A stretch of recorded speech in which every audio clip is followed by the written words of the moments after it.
Hi, hello, how are you? So I wanted to reach out to you. It's Pastor Garlinda Price. I've been wanting to share this word with you since yesterday, right? So I'm going to be really quick, but I hope you had an amazing weekend. I know I did, right? So Friday night, I was blessed to be able to minister a word and share the cupcakes and conversations. So happy birthday and shout out to my friend, my little sister, Shantae Monroe. Also, Saturday, I worked all day in real estate and in our cosmetics business. And then Marvin had to minister yesterday. So we had a full weekend. So this was what I wanted to share with you. And God has shared it with me over the weekend, but I just didn't get my words together. So this morning, I actually had Miriam, while I was doing her hair, hey, Montreat, my 11-year-old, I had her write out the notes for me. And when I get to the stop sign, I'm going to share them with you. Beast mode. That's right, Will Jeffries. Hey, Jacinia. So my baby sat this morning while I was doing her hair. I said, Miriam, the downloads were coming to me so quickly from God that I said, Miriam, can you please write out what I want to say, right? And so, hey, Jennifer. And so what God gave me today is to tell you to go for the goal, right? So you'll notice that at the beginning, I put in the, hey, Gloria, I love you. Hey, Byron. I put in there, are you an Olympian, right? Because Olympians, they were like the gods in, mythology, right? Olympians, they lived on Mount Olympus, right? So they were half man, half God, or all gods. I don't know. So I'll pull over, Gloria, so that way nobody gets me in trouble with Pastor Marvin Price. How about that? I'm going to pull over and finish the video. And then the other thing was God wanted me to ask you, are you an Olympic athlete, right? So I was like, God, that's so good. And are you going for the gold in your life? What does that mean? Are you being the best that you can be? Are you really going all the way out to be as successful as you can possibly be? And are you going for the gold? And what made me think about it, I pulled over just for you and for me to be safe, right? So what made me think about it is, you all know that I am a realtor, a real estate broker with Coldwell Banker Advantage, right? And so our Coldwell Banker is it's just an amazing office, right? It is an award-winning company. We have the best leadership. Our owner calls himself Big Daddy. So shout out to Ralph Huff, right? And we just have the most amazing leadership. And so what I love about Coldwell Banker is everybody acts, works, and thinks like a winner, meaning everybody that's in the 20%, right? And I say that not that everybody's not great, but in every company, there's 80%, 20% of the people do 80% of the work. 20% of the people do 80% of the work. But in my mind, they're all rock stars. All 143 of them, or however many there are, they're amazing. And so what happened, and what made me ask myself and ask you, hey, Grace, are we Olympians, and do we operate like an Olympian, like an Olympic athlete, and do we go for the gold? Is because last week they were giving out awards at our sales meeting. I am highly competitive, right? I mean, extremely competitive. I'm like, if that person's good, I'm just as good. If that person's great, I'm just as great. If she can do it, I can do it. If he can do it, I can do it. All the while cheering them on and celebrating them, right? Celebrating anybody that has a win, because all that we do, like Gloria, you know, as a photographer, as an entrepreneur and a business owner and an independent contractor, we work hard, right? You earn every dollar. Nobody's giving it to you, right? So when I see my fellow brokers getting rewards, I'm shouting them out. I'm like, those are some Olympians, right? Because I know that nobody gave it to them. I know that they had to earn every dollar, every single thing. But then it made me say, I want an award, right? I want a certificate. Even if it's just a little piece of paper, I don't care. I want one. If it's a trophy, I want one. If it's a piece of popcorn, I want one. Are you an Olympic athlete? Do you compete at the highest level? That was one thing I had Miriam write down. So the title that I had her write down for me was Go for the Gold on Today. Hey, honey bunny. Hey, Marvin. Go for the gold on today. Whatever it is that you're doing, go for the gold, right? The other thing, and this is what she put as a note for me to share with you, push your boundaries. That was from her, right? The other thing, thank you, Gloria. The other thing I shared was push yourself and your goal. Push yourself, push your goals, make everything go forward. What's going to happen is when you try to start out to move forward, right? Everything seems to go slow. But really it's not, it's moving like when a tanker pulls out of port, or a tugboat pulls out of port, or a steamliner pulls out of port. It doesn't look like it's going that fast initially, right? but then it picks up speed. As it's out on the water, as it's out in the deep, it begins to pick up speed, right? So 90% preparation, 10% execution. The hardest part where people fall off sometimes is in the preparation part. So what I want you to look at is this. Are you an Olympian? Are you an Olympic athlete? And are you going for the goal? See, think about it. The Olympics only last for however many weeks. I don't know how long it lasts, so I don't even want to guess it. But the preparation lasts a lifetime, right? The Olympics only last a few weeks, a month, 2 months, however long it lasts. But the preparation to become an Olympian and to become an Olympic athlete lasts a lifetime. So that means that they practice more than they present. They practice more than they perform. Right? So here it is that anytime you're practicing, right, in your business, don't despise that. Don't despise the fact that God is preparing you and that you're practicing and that you're in preparation mode, because then when you go to present, you're going to present like a champion. You're going to present like an Olympian, like a God, right? And you're going to present like an Olympic athlete. I'm not saying there's any gods above God. So y'all know I'm a pastor. I'm just talking about Greek mythology. Okay. So don't get holy on me, right?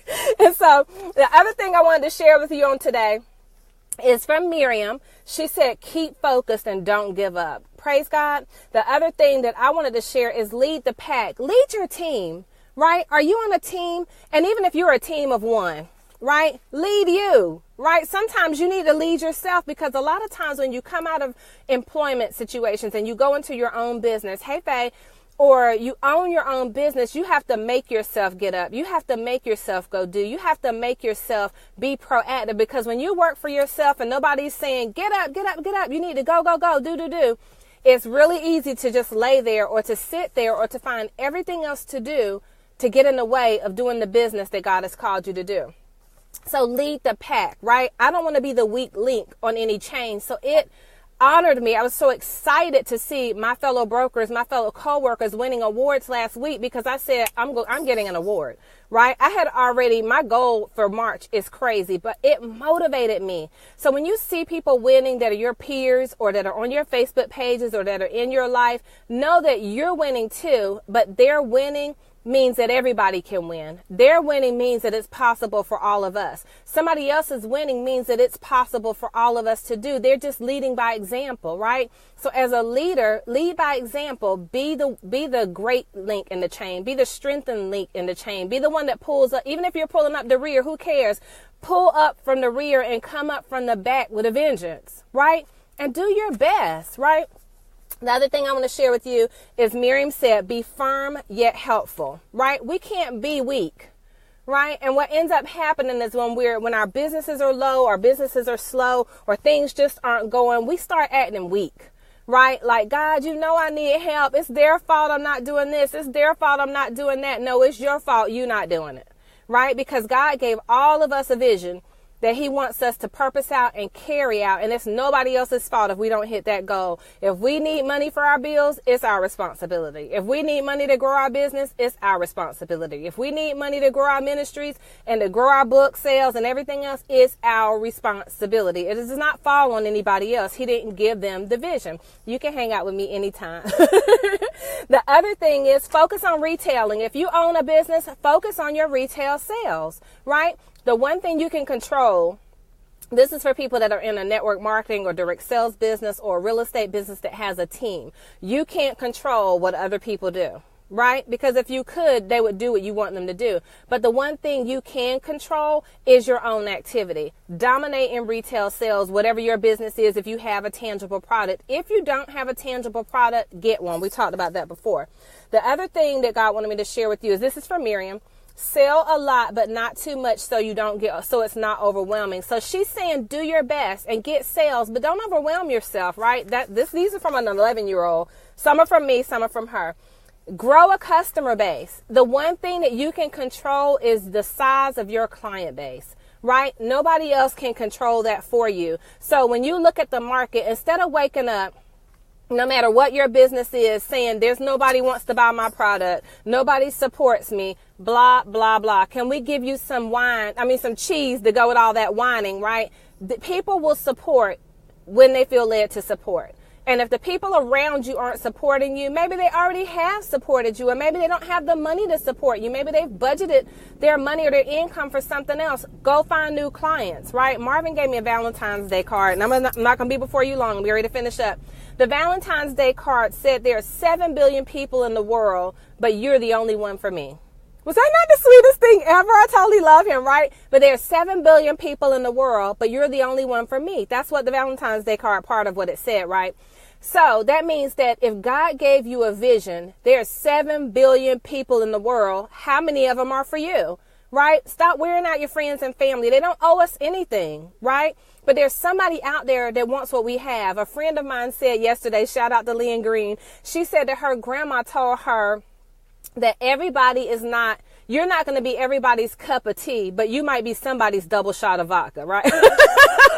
Only in the South, right? She's so crazy. She said her grandmother told her, you might not be everybody's cup of tea, but you're somebody's double shot of vodka, right? I mean, if you drink vodka, but you know what I mean, okay? So everybody's not going to want what you have, but somebody will. You just got to go find who they are and stop being a secret agent. Stop being ashamed of what it is you do. Stop thinking that what you do is too small, right? Because everything big was once small, every single thing. The last 2 things I want to share with you is Miriam said, make sure you have a healthy amount of customers, right? Because every time you close a deal, shout out again to Willie Snow. He was my first real estate coach. And he said, Garlinda, every time you close a real estate transaction, you're out of business. I'd be like, be quiet. I'm not out of business. The devil is a black lie. I'm trying to rebuke him. He said, well, let me ask you this. If you close your next 2 transactions, do you have another buyer under contract? No. Then you out of business. And he would hit me in the head with that every week. And so what it did was it forced me to go out and to build my pipeline, to build my client base, to build my database. And that's what you should be doing every day, building your pipeline and your database so that you're not out of leads, you're not out of clients, you're not out of customers, but build a relationship first. Love people, care about them genuinely. Don't just do business with them to get money from them, right? And then the next thing is, even when you present and don't get the business, this is my thought. Even when you present and don't get the business, think of it as practice, as a rehearsal for the day that you will win, for the day that you will win gold, for the day that you run the race, because you're not going to win the goal. You're not going to win the race unless you put into practice. And so just think about it, that even when people say, no, I don't want what you have, even though they may not be interested in your product or service, in your presentation, they say, no, we're going to wait, or no, we'll think about it for our budget, or no, I don't have the money, or no, you're too expensive. So what? It's rehearsal. It's practice, right? So every time you present, 10,000 hours makes you an expert. So just think about the fact that you're sowing into your 10,000 hours to become a master and an expert at that which God has called you to do. So on today, are you an Olympian? Are you an Olympic athlete? Only you can answer that question, but get competitive. And if you don't have anybody to compete with, it's okay. Compete with yourself, right? Double your goals. Do your best. Say, I'm going to do better. And give yourself awards. Give yourself rewards, okay? Don't put yourself down and say, oh, I could have done this or I could have done that better. Don't beat yourself up. Affirm yourself every day. And we're going to end on that. Let me see if I have one of my affirmation cards. So this is perfect. So this was one that I had on top. And this is a thought that God gave me. And this is an affirmation for you on today, for you to remember, or for you to think about for yourself. Success is base to base, not just a home run to home run. I will win daily based on my daily activity. So I'm going to share one more, the same affirmation with you, but I'm going to read it again. Thank you. I got them for $2 at the little store right there by the Dollar Tree on Ramsey Street. They look like my hair, don't they? So this is the affirmation that God had me write. This is the book I'm working on. Success is base to base, not just home run to home run. I win daily based on my daily activity. So you will win if you put in the activity, because God said in all labor there's profit. So I'm Pastor Garlinda Price. So excited to talk to you. If you just joined me, please listen from the beginning. God is going to bless you. And I love you. I hate joy. And I'll talk to you soon. Bye.